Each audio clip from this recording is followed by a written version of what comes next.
साधना के अनुभव 18वां अध्याय पृष्ठ क्रमांक 311 से पृष्ठ क्रमांक 313। एकाग्रता और निरोध। इस काम के लिए हमको साधना करनी होगी।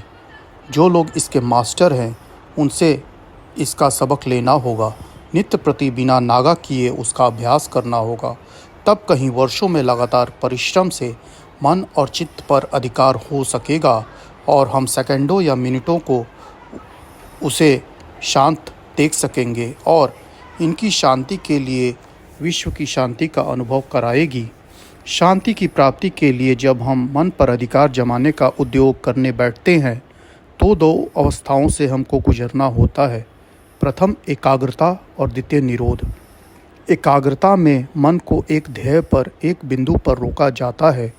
यद्यपि चंचल मन को, जिसका स्वभाव ही बाहर भागने और क्षण क्षण में एक वस्तु से दूसरी पर जाने का जन्मांतरण से हो रहा है, उसका एक वस्तु पर रोकना महा कठिन काम है। इस एकाग्रता से अधिक कोई काम दिमाग में इतना बोझिल नहीं मालूम देता। उसके सारे पट्टे कस जाते हैं। उसे एक खूंटे से खींच कर बांध दिया जाता है। उसकी अनेकों जन्मों की आदत छुड़ाई जाती है। इसमें उसे बहुत कष्ट होता है। उसकी हालत एक ऐसे घोड़े की सी हो जाती है जो जंगल से पकड़कर रस्सी से खींच के बांध दिया जाए और प्रथम बार उसके जबड़े में लगाम चढ़ा दी जाए।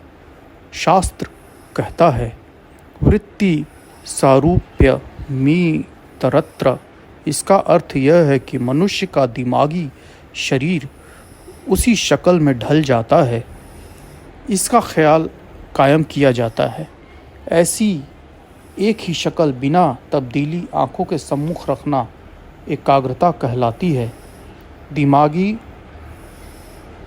जिस्म की हर समय तब्दील होने वाली हालत को रोक देना और उसको एक ही इच्छित रूप में ढालकर लगातार कायम रखना एकाग्रता है।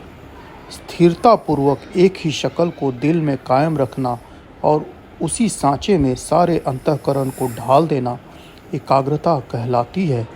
एकाग्रता में सिवाय उस वस्तु के न तो अपना ध्यान रहता है, न किसी दूसरी वस्तु का ज्ञान रहता है। इस एकाग्रता की दशा में जब पूर्ण स्थिरता प्राप्त हो जाती है और हृदय उसी शक्ल में ढल जाता है तो उस समय वह अपने ध्येय को सूक्ष्म से सूक्ष्म अंग का ज्ञान प्राप्त करता है। इससे मन, चित्त और बुद्धि की शक्तियाँ प्रबल होती हैं और उसके अंदर अनेकों विभूतियों का जन्म हो जाता है। सिद्धियाँ और करामातें और कुछ नहीं, केवल एकाग्र मन के तमाशे हैं। चाहे मंत्र से, चाहे हठ योग व राजयोग से, चाहे भक्ति या उपासना के साधन से अपने मन को एकाग्र करना सीख लो। सारी रिद्धियाँ सिद्धियाँ तुम्हारे सम्मुख आके खड़ी हो जाएंगी और तुम्हारी आज्ञा का पालन करने लगेंगी। जिस तरह शारीरिक मेहनत हमको थकावट देती है, उसी तरह दिमागी वर्जिश भी हमारे दिमाग को थकाती है, परंतु यह थोड़े ही दिन रहता है।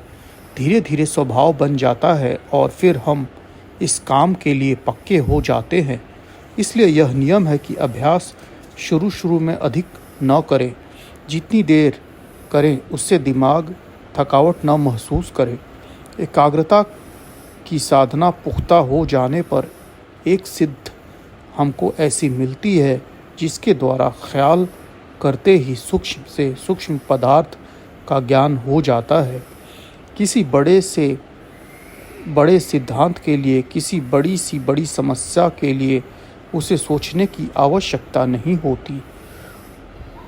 उसके दिमाग के पर्दे खुल जाते हैं और स्मरण शक्ति तीव्र हो जाती है। जहाँ एकाग्रता शांति देती है वहाँ यह चीज़ें भी अर्पण करती हैं। एकाग्रता से अभ्यास में दो काम करने होते हैं। पहला, हमारे मस्तिष्क में कई बाहरी विचार न घुसने पावे। दूसरा, चित्त की अंदरूनी क्रिया में बंद हो जाए ताकि अंदर विचार का धुआं न उठे। इन दो कामों में बड़ा परिश्रम करना होता है। यदि हमारे गुरु अनुभवी होता है तो उसकी सहायता से थोड़ा आसानी से हो सकता है। थोड़ी मेहनत और थोड़ी वक्त में उसके सहारे हम आगे बढ़ सकते हैं। प्रथम काम के लिए साधक को अपने दिमाग ऐसा बनाने की ज़रूरत पड़ती है कि वह सिवाय अपने ध्येय के दूसरे विचारों की ओर तवज्जो ही न करे, जब तक मन का उधर भटकना बंद न हो जाए। ध्यान का कुछ भाग इस रोकथाम में खर्च करना होता है। जब तक रोकथाम करने का ख्याल मस्तिष्क में रहता है तब तक भी भय रहता है। इसलिए हमारी धारणा ऐसी मजबूत और पक्की होनी चाहिए कि बाहर के कोई भी विघ्न उस पर अपना प्रभाव न डाल सके। दूसरा, अंतर की क्रियाओं का बंद करना। हमारी मन जब बाहरी जगत से सिमट के अंदर में चला जाता है तो वहाँ भी उससे चुप नहीं बैठा जाता। वह अपनी पुरानी स्मृतियों को याद करके अंतर में ही कल्पित रचना कर लेता है और उससे खेल खेलने लगता है। जैसा कि वह सपनावस्था में किया करता है, वैसा ही ध्यान के समय भी वह अपने उधेड़ बुन में लगा रहता है। हमको यह सब भी बंद करना होगा और उसे संकीर्ण रास्ते से गुजारना होगा, जहाँ सिवाय उसे ध्येय के जिसे हमने ध्यान के लिए चुना है और कुछ दिखाई ही नहीं देगा। इन दो कामों के कर लेने पर हम साधना के अधिकारी बन सकेंगे और धारणा के साधन पर पहुंच सकेंगे।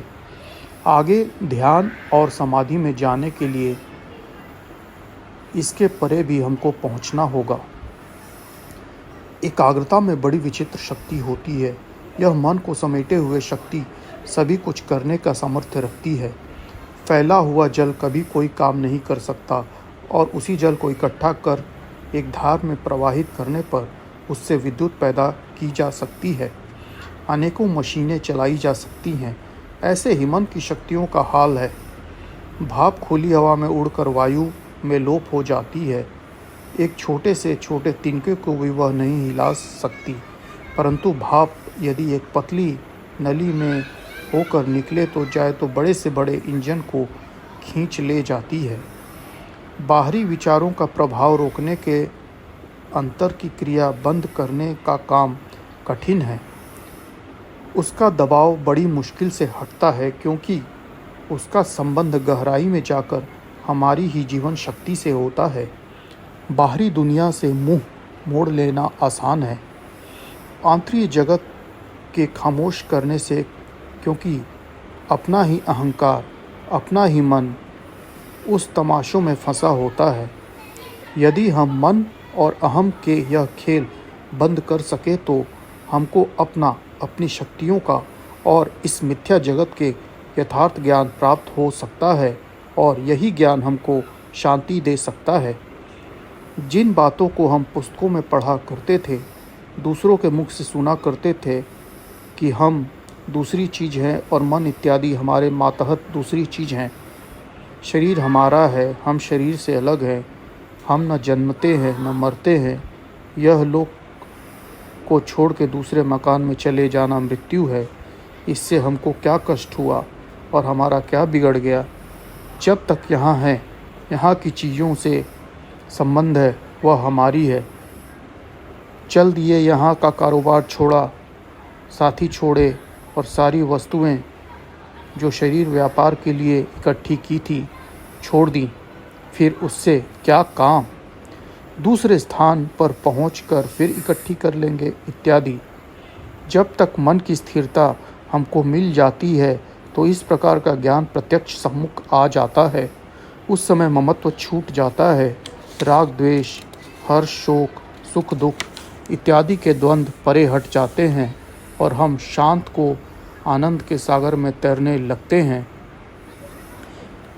इस इतने ही काम के लिए यह सब करना चाहिए, क्योंकि इससे बढ़ के और कोई परम सुख नहीं है।